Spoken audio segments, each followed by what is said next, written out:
Hello students, welcome to my YouTube channel Mohit Sharma study point. तो आज हम डिस्कस करेंगे एक्सरसाइज 9.1। तो एक्सरसाइज 9.1 करने से पहले जो भी मैंने आपको 8 चैप्टर में फॉर्मूले बताए थे, कुछ बेसिक फॉर्मूले वो यूज़ होंगे, जिसके बारे में आपसे दोबारा डिस्कस कर रहा हूँ। ध्यान से देखना, मैंने आपको ये 6 ट्रिग्नोमेट्रिक रेशियो के बारे में बताया था जब हमने 8th चैप्टर पढ़ा था कि ट्रिग्नोमेट्रिक रेशियो क्या होता है। ट्रिग्नोमेट्रिक स्केल ट्रायंगल है, साइड्स होती है, इनके रेशियो को बोलते हैं ट्रिग्नोमेट्रिक रेशियो। देखो, अगर मान के चलो, अगर हम साइन ऑफ ए की बात करें यानी साइन ए की बात करें तो वो इक्वल होता है पी बाई एच के। पी का मतलब होता है परपेंडिकुलर, बी का मतलब होता है बेस, एच का मतलब होता है आपका हाइपरड्यूस। क्लियर है यहाँ तक? उसी तरह से अगर हम कोस ए की बात करें तो किसके इक्वल होता है वो बी बाई एच के। बी का मतलब बेस, एच का मतलब हाइपरड्यूस। उसी तरह से अगर हम tan ए की बात करें तो वो पी बाई बी के इक्वल होता है। पी का मतलब परपेंडिकुलर, बी का मतलब बेस। ऐसी 6 ट्रिग्नोमेट्रिक रेशियो हैं जिसके बारे में हमने 8 चैप्टर में डीपली डिस्कस किया था। ठीक है, तो अब हम स्टार्ट करेंगे 9.1 का फर्स्ट क्वेश्चन। ध्यान से देखना फर्स्ट क्वेश्चन के बारे में आप। अब फर्स्ट क्वेश्चन में देखो यहाँ पे क्या बोला गया है। यहाँ पे बोला गया है कि a circus artist is climbing a 20 metre long rope. यानी एक सर्कस आर्टिस्ट है, वो क्या करता है, क्लाइंबिंग करता है 20 मीटर लंबी रस्सी पे, which is tightly stretched and tied from the top of vertical pole to the ground. मतलब कि ये कहता है कि एक ऐसे वर्टिकल पोल है, ग्राउंड के एक पॉइंट से एक 20 मीटर लंबी रस्सी है जो टाइटली बाउंड की गई है। कितने मीटर? 20 मीटर। इसको हम यहाँ पे ऐसे मिला देते हैं। ये कहता है कि फाइंड द हाइट ऑफ पोल, उस पोल की हाइट निकालो। तो डायग्राम में हमने देखा कि अगर मैं इसको ए मानता हूँ, ये ए मान लिया, ये बी मान लिया, ये सी, तो यहाँ पर हमारा फर्स्ट क्वेश्चन है। तो हेयर ए बी बराबर क्या माना हमने? ए बी बराबर माना height of pole, height of pole माना हमने ए बी, जो कि हमें फाइंड आउट करनी है। ठीक है, आगे कहता है कि if the angle made by the rope, यानी कि जो रोप है, इस रोप के द्वारा एंगल बनाया गया किसके साथ? From the with the ground level, यानी इस ग्राउंड के साथ जो एंगल बनाया गया वो कितने डिग्री का है? 30 डिग्री का है। मतलब कि जो रोप है, यानी जो रस्सी है, उसका ग्राउंड के साथ जो एंगल है वो कितना है? 30 डिग्री का है।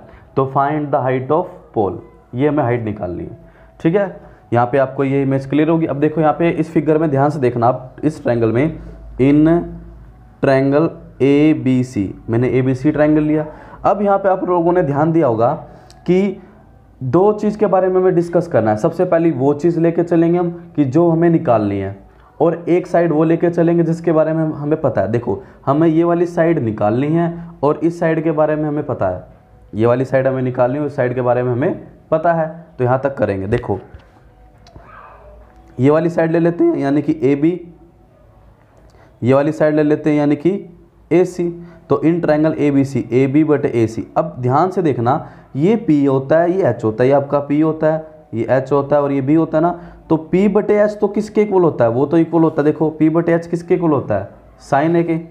यहाँ पे आप साइन थीटा लिख सकते हो, या जो भी आपका साइन एंगल कितना आपका 30 डिग्री, क्योंकि जो यहाँ पे एंगल होता है, जैसे यहाँ पर एंगल ए था तो एंगल ए था, तो यहाँ पे जो एंगल होता है वही एंगल हम काउंट करते हैं। यानी कि ए बी बटे ए सी, मैंने दो साइड ली, ए बी बटे ए सी, ये वाली साइड और ये वाली साइड। मैंने आपको बताया कि वो दो साइड लेंगे, एक वो साइड लेके चलेंगे ट्रायंगल की जिसकी वैल्यू हमें निकालनी है, एक वो साइड लेके चलेंगे जिसकी वैल्यू हमें पता है।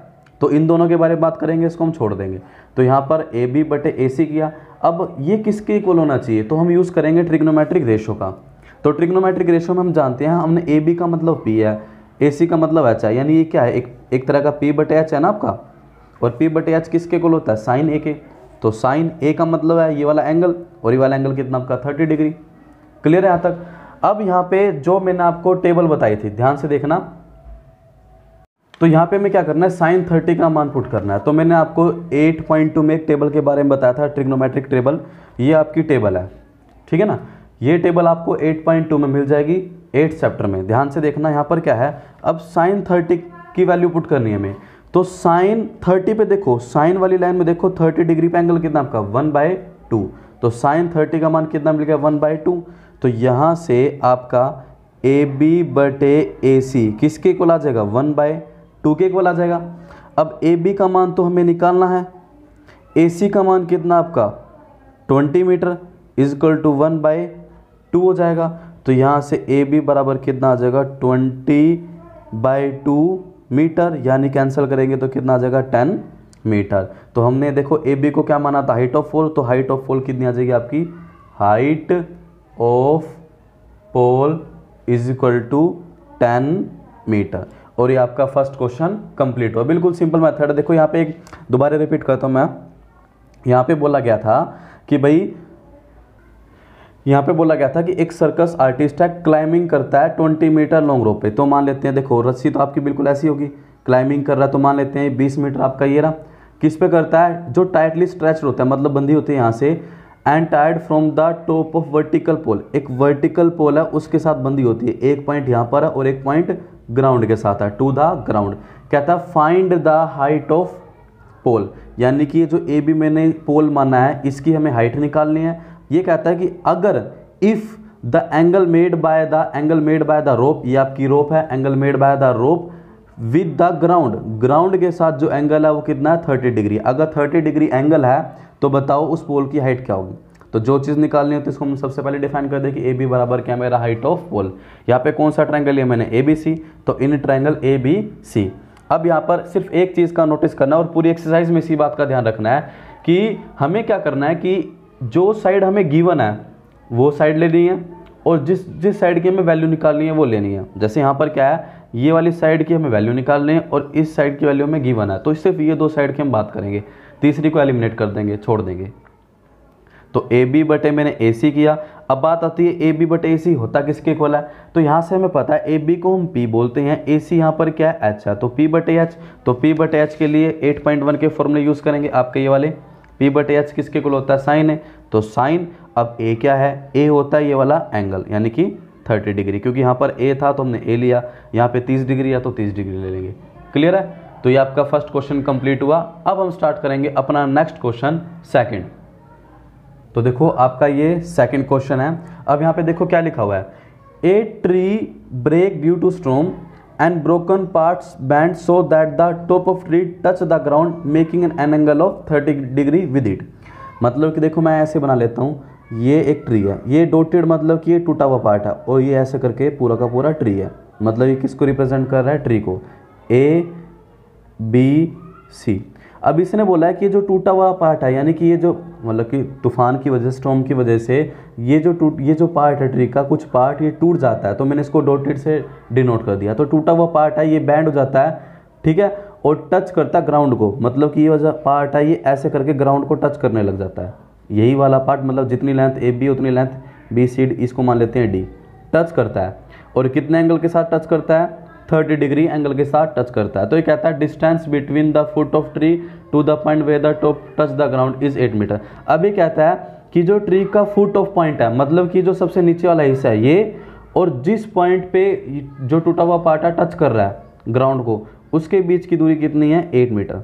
मतलब कि जो ट्री है उसका पॉइंट, फुट पॉइंट मतलब सबसे निचला वाला हिस्सा, और साथ में जो टूटा हुआ पार्ट था वो भी ग्राउंड को टच कर रहा है। तो जहाँ पे टच कर रहा है वो पॉइंट और ट्री का फुट पॉइंट, दोनों के बीच की दूरी कितनी है, 8 मीटर है। तो कहता है find the height of tree, find the height of tree, ये हमें निकालना है। अब ध्यान से देखना, सबसे पहले हमने क्या किया था, लेट किया था।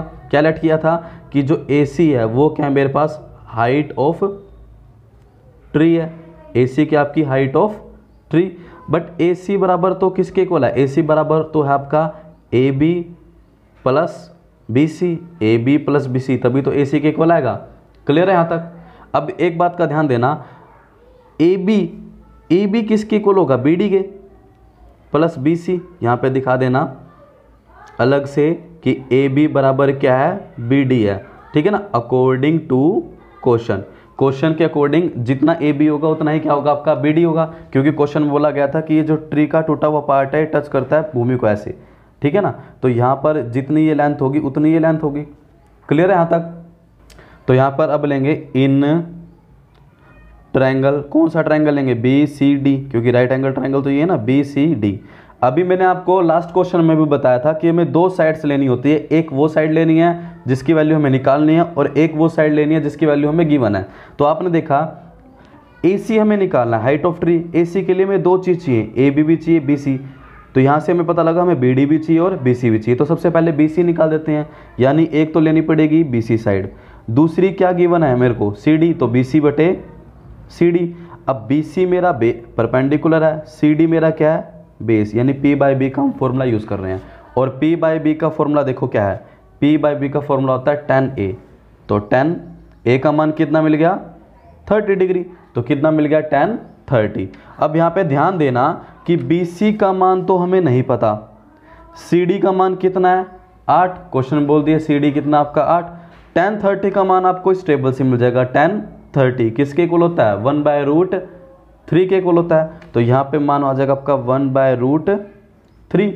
क्रॉस मल्टीप्लाई कर लेते हैं, तो यहाँ से BC बराबर कितना आ जाएगा, सिंपली 8 इधर है, डिवाइड में है तो मल्टीप्लाई में 8√3 मीटर आ जाएगा। ये क्या आ गया आपका BC। बट हमें तो BD भी चाहिए, अगेन दोबारा लेंगे, अगेन इन ट्रायंगल BCD, दोबारा ले लेते हैं BCD। अब यहाँ पे ध्यान देना BCD में अब ये कितना मिल गया आपको 8√3, तो ये वाली लो या ले कोई फर्क नहीं पड़ता। अब मान के चलो हम ये दोनों ले लेते हैं, तो क्या ले रहे हैं हम CD और ये क्या आपका BD। ये दो साइड क्यों ले रहे हैं, क्योंकि ये हमें पता है और ये हमें निकालनी है, ये साइड हमें पता है और इस साइड की वैल्यू हमें निकालनी है। तो CD है क्या हमारा, CD तो एक बेस है और BD क्या है, हाइपोटेन्यूज, यानी B/H की बात कर रहे हैं। तो B/H का फॉर्मूला देखो क्या होता है आपका, B/H तो आपका क्या होता है कोस, तो यहाँ पे लिख देंगे कोस। A का मान यहाँ पर A मतलब एंगल, तो एंगल कितना है 30 डिग्री, तो कितना आ जाएगा कोस 30 डिग्री। क्लियर है यहाँ तक। अब CD का मान तो दोबारा 8 पुट कर देंगे, BD का मान हमें नहीं पता, कोस 30 का मान हम 8.2 की टेबल से निकाल देंगे। कोस 30 कितना मिल गया √3/2, तो ये मिल गया √3/2। अगेन क्रॉस मल्टीप्लाई, तो 8 दूनी यहाँ पे हो जाएगा √3BD इजकल टू 2 8 16, तो यहाँ से BD का मान कितना मिल गया आपका, BD का मान मिल गया आपको 16/√3। क्लियर है यहाँ तक। तो BD का मान मिल गया 16/√3। तो जहाँ हमने लेट किया था, यहाँ पे हमने क्या किया था लेट, तो लेट की जगह क्या हो जाएगा आपका हैंस AC बराबर क्या था आपका BD प्लस BC। BD का मान तो ये रहा सबसे आखिरी में 16/√3, तो BD का मान पुट कर देंगे 16/√3 प्लस BC का मान ये रहा आपका 8/√3, तो पुट कर देंगे 8/√3। ये लिख देंगे यहाँ पे फर्स्ट, ये हो जाएगी सेकंड, और यहाँ पे दिखा देंगे फ्रॉम फर्स्ट एंड सेकंड, मतलब फर्स्ट और सेकंड की हमने हेल्प ली यहाँ पे, ठीक है ना, फ्रॉम फर्स्ट एंड सेकंड। तो यहाँ से AC को क्या बोला था हाइट ऑफ ट्री, तो यहाँ पे हाइट ऑफ ट्री किसके को ला जाएगा √3 से मैं, तो √3 16 और 8 कितना हो गया आपका 24 मीटर, यानी 24/√3 मीटर। इसको आगे सोल्व कर देंगे, थोड़ा सा देखो रैशनलाइज कर देंगे, यानी 24 √3 है, √3 से मल्टीप्लाई, √3 से डिवाइड, तो कितना हो जाएगा आपका 24 √3 कितना होता है 3 के इक्वल होता है, तो 3 8 24, यानी 8√3 मीटर, यानी हाइट ऑफ ट्री कितनी आ जाएगी आपकी 8√3। ये आपका सेकंड क्वेश्चन था, ठीक है ना। अब हम स्टार्ट करेंगे अपना थर्ड क्वेश्चन। तो आपका ये थर्ड क्वेश्चन है, ध्यान से देखना। अब थर्ड क्वेश्चन में क्या बताया गया है, कहता है कि एक contractor plan to install 2 slide, मतलब एक कॉन्ट्रैक्टर है जो प्लान करता है 2 तरह की स्लाइड बनाने के लिए। स्लाइड पता है ना, वो स्लाइड वाला जो झूला होता है, ठीक है ना। एक ऐसी स्लाइड बनाता है जो कि किसके लिए है 5 ईयर स्टूडेंट्स के लिए है, 5 ईयर बच्चों के लिए है, और एक ऐसी स्लाइड है जो 5 साल से बड़े बच्चों के लिए है, ठीक है ना। अब यहाँ पे क्या है 2 स्लाइड्स की बात कर रहा है, तो देखो हम 2 अलग अलग ट्रायंगल बना लेते हैं। एक आपका ट्रायंगल ये रहा, एक आपका ट्रायंगल ये रहा। क्लियर है। अगर हम फर्स्ट ट्रायंगल की बात करते हैं, ये कहता है कि for the children below the age of 5 year, case first ले लेते हैं, for the children below the age of 5 year, यानी ऐसे बच्चों के लिए। ये she prefer to have slide whose top is a height of 1.5 metre, मतलब कि जिनकी एज 5 साल से कम है उनके लिए जो स्लाइड का टॉप है उसकी हाइट कितनी है 1.5 मीटर। कितनी है 1.5 मीटर। यहाँ पे इन्होंने बताया गया कि मतलब जिसकी एज 5 साल से कम है उसका टॉप कितना है 1.5 मीटर, और ग्राउंड के साथ कितना एंगल बना रहा है 30 डिग्री, और ग्राउंड के साथ कितना एंगल बना रहा है 30 डिग्री। आगे कहता है और जो बड़े बच्चे हैं फॉर द एल्डर चिल्ड्रन, ये कहता है कि उनके लिए जो लेंथ है स्लाइड की, यानी कि जो हाइट है वो कितनी है, वो है 3 मीटर। कितनी है 3 मीटर। और कितने ग्राउंड के साथ कितना एंगल है 60 डिग्री का, ग्राउंड के साथ कितना एंगल है 60 डिग्री का। तो कहता है what should be the length of slide in each case, तो प्रत्येक केस में ये जो स्लाइड है, ये आपकी जो स्लाइड है इसकी लेंथ कितनी होगी। तो फर्स्ट वाले को मान लेते हैं हम ट्रायंगल ABC, सेकंड वाले को मान लेते हैं PQR, दो अलग अलग नाम ले लेते हैं, कोई फर्क नहीं पड़ता, आप कोई भी नाम लो, बस यहाँ पे डिफाइन कर दो कि देखो। तो यहाँ पे हमने बताया AC बराबर क्या है, AC बराबर है मेरी लेंथ ऑफ स्लाइड है, लेंथ ऑफ स्लाइड किस केस के लिए, वो केस हमने पहले लिख दिया। तो देखो यहाँ पे हम कौन सा ट्रायंगल ले रहे हैं ABC, तो लिख देंगे इन ट्रायंगल ABC में अभी दो क्वेश्चन हम कर चुके हैं और मैंने आपको सिर्फ एक ही तरीका बताया, सिंपल है, हमें दो साइड लेनी होती हैं, एक वो साइड जिसकी वैल्यू हमें निकालनी है और एक वो साइड जिसकी वैल्यू हमें गिवन है।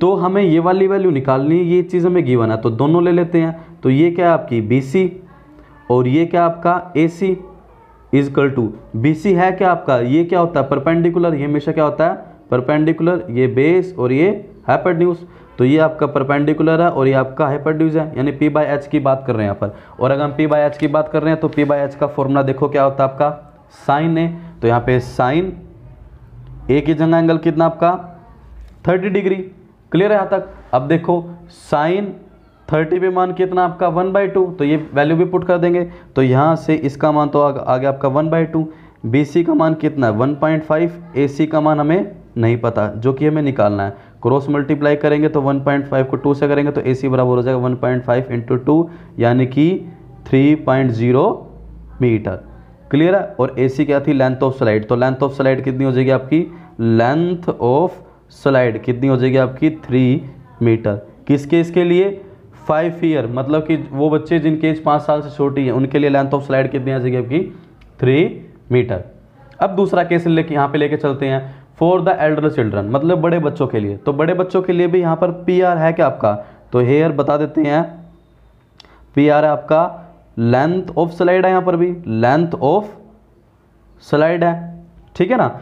अब यहाँ पर भी कौन सा ट्रायंगल ले रहे हैं, इन ट्रायंगल PQR की बात करें तो ये लेंथ हमें निकालनी है, ये हमें गिवन है, बिल्कुल सेम ऊपर वाला जैसे ही, ये लेंथ हमें निकालनी गिवन है, तो यहाँ पर क्या आपका QR और ये क्या आपका PR, QR है क्या, ये हमेशा परपेंडिकुलर, ये बेस और ये हाइपोटेन्यूज, तो P/, क्या है आपका P/H की बात कर रहे हैं, और P/H आपका क्या होता है, P/H होता है आपका साइन है, क्या होता है साइन है, तो P/H आपके इक्वल हो जाएगा साइन, एक की जगह आ जाएगा 60 डिग्री, साइन 60 की वैल्यू पुट कर दो, देखो साइन 60 का मान कितना होता है √3/2, तो यहाँ पे पुट कर देंगे, ध्यान से देखना अब, तो यहाँ पे आ जाएगा आपका QR का मान पुट कर देंगे 3, PR का मान हमें नहीं पता, साइन 60 का मान होता है √3/2, क्लियर यहाँ तक। तो यहाँ से क्रॉस मल्टीप्लाई करेंगे तो कितना हो जाएगा √3PR, किसके इक्वल आ जाएगा 3 दूनी 6, तो यहाँ से PR का मान आ जाएगा 6/√3, जो मल्टीप्लाई में वो डिवाइड में, रैशनलाइज कर देंगे, यानी √3 से मल्टीप्लाई √3 से डिवाइड, तो कितना हो जाएगा 6√3 कितना होता है आपका 3, 3 दूनी 6 यानी 2√3, कितना आ जाएगा आपका 2√3 मीटर, क्लियर है यहाँ तक। तो आपका ये फोर्थ क्वेश्चन है, ध्यान से देखना। अब फोर्थ क्वेश्चन में क्या बोला गया है कि the angle of elevation, angle of elevation किसको बोलते हैं, ये जो एंगल होता है ना, एंगल जो ग्राउंड के साथ ऐसे एंगल बनता है इसी को बोलते हैं एंगल ऑफ एलिवेशन, जैसे आपका ये वाला एंगल है इसको बोलते हैं हम एंगल ऑफ एलिवेशन। तो कहता है the angle of elevation of the top of tower, तो ध्यान से देखना, यहाँ पर टावर की बात हो रही है तो एक टावर बना लेते हैं, बना लिया, एंगल ऑफ एलिवेशन की बात हो रही है तो कुछ ये यानी इस वाले एंगल की बात हो रही है, तो the angle of elevation of the top of the tower from the point on the ground, यानी ग्राउंड के एक पॉइंट से which is 30 metre away from the foot of tower, ये आपका टावर है, फुट ऑफ टावर मतलब इसकी बात हो रही है, फुट ऑफ टावर का मतलब होता है ये पॉइंट, टावर का फुट मतलब निचला हिस्सा, ये वाला हिस्सा और ग्राउंड पे जो टच कर रहा है ये वाला हिस्सा, इनकी जो बीच की डिस्टेंस है वो कितनी दे दी है, इनकी जो बीच की डिस्टेंस है वो दे दी है आपको 30 मीटर, कितनी दे दी है आपको 30 मीटर, क्लियर है यहाँ तक, ये डिस्टेंस आपको गिवन है 30 मीटर। आगे कहता है इज 30 30 डिग्री, मतलब कि एंगल भी 30 डिग्री है और डिस्टेंस भी कितनी है 30 मीटर। तो find the height of tower, height of tower निकालें। देखो स्टार्ट करते दोबारा से ही, इसको ए मान लिया, इसको बी और इसको सी। तो यहाँ पे हेयर ए बी बराबर क्या आपका, ए बी बराबर है, यहाँ पर क्या माना हमने ए बी को, हाइट ऑफ टावर। तो बता देते हैं height of tower, A B बराबर क्या है, हाइट ऑफ टावर। क्वेश्चन में बोला गया था, ध्यान से पढ़ना, द एंगल ऑफ एलिवेशन, मतलब इस वाले एंगल की बात हो रही है, the angle of elevation of the top of tower from the ground, यानी टावर के टॉप से ग्राउंड तक का जो एंगल ऑफ एलिवेशन है वो 30 डिग्री है। ये जो बिंदु है, यानी जो पॉइंट है, विच इज 30 मीटर, यानी ये जो पॉइंट है 30 मीटर दूरी पर है, किससे, फुट ऑफ टावर से, यानी टावर के फुट से कितनी दूरी पर है, 30 मीटर की दूरी पर है। तो find the height of tower, ये हमें निकालना है। अब यहाँ पे आपने ध्यान दिया होगा, हमें ये साइड हमें निकालनी है, इस साइड के बारे में हमें गिवन है, तो सिर्फ इन दोनों की बात करेंगे हम। तो in triangle A B C, in triangle A B C, अगर हम ए बी सी की बात करते हैं तो ए बी बटे बी सी, ए बी आपका क्या है, ये हमेशा परपेंडिकुलर, ये बेस और ये हाइपोटेन्यूज। तो पी बटे बी की बात कर रहे हैं, यहाँ पर पी बटे बी की बात कर रहे हैं। तो ए बी बटे बी सी किसके इक्वल होगा, देखो इस फॉर्मूले का यूज़ करेंगे, पी बटे बी यानी 10, किसके इक्वल होगा, ये 10 के। ए एंगल की बात हो रही है, तो एंगल कितना आपका 30 डिग्री, तो यहाँ पे लिख देंगे 10 30 डिग्री। क्लियर है यहाँ तक। अब ए बी का मान तो हमें नहीं पता, बी सी का मान कितना आपका 30 मीटर इजकल टू 10 30 का मान, 10 30 का मान हम निकालेंगे इस टेबल से, ट्रिग्नोमेट्रिक जो टेबल मैंने आपको बताई है 8.2 में बताया था और अलग से यहाँ बता रहा हूँ। 10 30 का मान कितना है 1/√3, तो यहाँ पुट कर देंगे 1/√3। क्लियर है यहाँ तक। अब क्या करेंगे, क्रॉस मल्टीप्लाई कर देंगे, तो ए बी का मान क्या आ जाएगा, ए बी का मान आ जाएगा 30 मीटर बाय √3। √3 की वैल्यू हम नीचे नहीं रखते, तो हम क्या करेंगे, इसका रैशनलाइज कर देंगे, मतलब कि ए बी बराबर 30/√3, √3 से मल्टीप्लाई, √3 से डिवाइड, तो कितना आ गया आपका 30√3/√3 हो गया 3। तो ए बी क्या हाइट ऑफ टावर, तो यहाँ पे बता देते हैं हाइट ऑफ टावर किसके इक्वल हो जाएगा, देखो 3 से करेंगे 10 बचेगा, तो 10√3 मीटर, ये आपका आंसर आ गया। तो हाइट ऑफ टावर कितनी आ जाएगी आपकी 10√3। तो ये आपका 4th क्वेश्चन था, बिल्कुल सिंपल क्वेश्चन। अब हम स्टार्ट करेंगे अपना 5th क्वेश्चन। तो आपका ये 5th क्वेश्चन है, ध्यान से देखना। अब कहता है कि एक kite is fly at a height of 60 metre above the ground, मतलब कि ग्राउंड से 60 मीटर पर, कितने मीटर पर, 60 मीटर पर एक काइट फ्लाई कर रही है। ठीक है, मतलब ग्राउंड से कितने मीटर ऊंची है, 60 मीटर ऊंची है। ठीक है भाई। अब कहता है द स्ट्रिंग, मतलब कि जो उसका धागा है, attach to the kite is temporary tied to a point to the ground, मतलब कि जो काइट यानी जो पतंग है उससे जो धागा निकला हुआ ग्राउंड से टेम्परेरी ऐसे बांध दिया जाता है। ठीक है भाई, क्लियर है यहाँ तक। ये कहता है the inclination of string with the ground is 60 degree. अब ग्राउंड के साथ जो इंक्लाइनेशन जो एंगल है, मतलब इंक्लाइनेशन जो है धागे का कितना है आपका 60 डिग्री है। तो कहता है find the length of string, तो स्ट्रिंग तो हमने इस चीज को माना है, तो हमें ये वाली लेंथ निकालनी है, find the length of string. आगे इसने बोल दिया assuming that there is no slack in the string, मतलब कि जो ये जो धागा बिल्कुल सीधा है, ठीक है ना, इसमें कोई भी स्लैक नहीं है। तो बिल्कुल सिंपल क्वेश्चन है। देखो यहाँ पर बात हो रही है किसकी, ये चीज क्या मानी थी हमने, देखो इसको बोल देते हैं ए बी सी। हमें निकालना क्या है, हमें निकालनी है ए सी। क्या निकालना है, ए सी। और ए सी को क्या माना हमने, length of string, length of string. Clear है यहाँ तक। तो ए सी क्या मेरा, लेंथ ऑफ स्ट्रिंग। कौन सा ट्रायंगल ले रहे हैं हम, ए बी सी, तो in triangle A B C, in triangle A B C. तो ए बी सी ट्रायंगल की अगर हम बात करें, ये साइड हमें गिवन है, इस साइड की हमें वैल्यू निकालनी है। तो ए बी बटे क्या ले लेंगे, ए सी, यानी ए बी बटे ए सी की बात कर रहे हैं। ए बी हमारा क्या है, परपेंडिकुलर, ये बेस और ये हाइपोटेन्यूज। तो ए बी क्या है, परपेंडिकुलर, ए सी क्या है, हाइपोटेन्यूज। तो पी बटे एच की बात कर रहे हैं, और पी बटे एच किसके इक्वल होता है, पी बटे एच तो आपका साइन के इक्वल होता है। तो यहाँ पे आ जाएगा आपका साइन ए का मतलब एंगल, एंगल कितना है 60 डिग्री, तो यहाँ पर एंगल आ जाएगा आपका साइन 60 डिग्री। क्लियर है यहाँ तक। अब ए बी का मान तो आपका 60 है, ए सी का मान हमें निकालना है साइन 60, साइन 60 का मान पुट करो, तो साइन 60 का मान पुट करेंगे, साइन 60 का मान कितना है √3/2, तो यहाँ पुट कर देंगे √3/2, क्रॉस मल्टीप्लाई कर देंगे, तो यहाँ से √3AC किसके इक्वल आ जाएगा 60 गुणा 2 के इक्वल, तो AC का मान कितना आ गया 60 गुणा 2/√3। अब क्या करेंगे √3 का रैशनलाइजेशन कर देंगे यहाँ पर, तो AC बराबर क्या आ जाएगा 6 दूनी 12 120 √3 से मल्टीप्लाई √3 से डिवाइड, तो 120 √3/√3 कितना होता है आपका 3 से कैंसिल आउट करें कितना आ जाएगा 40 √3 मीटर।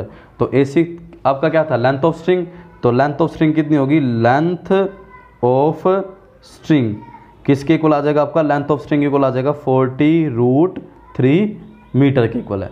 क्लियर है यहाँ तक। तो हमें लेंथ ऑफ स्ट्रिंग कितनी मिलेगी 40 √3। तो आज हमने डिस्कस कर रहे हैं 9.1 के 1 to 5 क्वेश्चंस। नेक्स्ट वीडियो में हम डिस्कस करेंगे अपने नेक्स्ट क्वेश्चंस को, ठीक है। तो अगर आपको मेरी वीडियो अच्छी लगे तो लाइक करें, सब्सक्राइब करें, शेयर करें। धन्यवाद।